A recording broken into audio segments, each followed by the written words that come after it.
kita diawali dengan laporan Ketua Kelompok. Ini adalah hasil dari kegiatan yang diberikan BI fasilitasnya sehingga kita bisa menciptakan kopi yang berkualitas dengan baik, dan pada sesi ini kita sudah mengekspor kopi yang ke-6.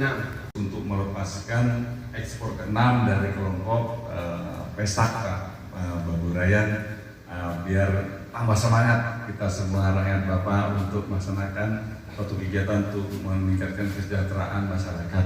Saya Sabila Abu Bakar, Bupati Tengah, mengucapkan selamat kepada kelompok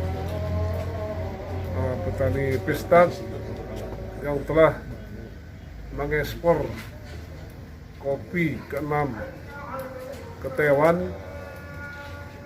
Ini adalah tidak lepas dari binaan BI. Untuk itu kami mengucapkan terima kasih kepada pimpinan dan jajaran BI Lok Semari. Mudah-mudahan pembinaan ini tidak ada ujungnya, tidak berhenti. Amin. Terima kasih.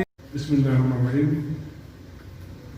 Lepasan ekspor kopi Gayo yang ke-6 dari kelompok Pestak ke Taiwan kami nyatakan mulai.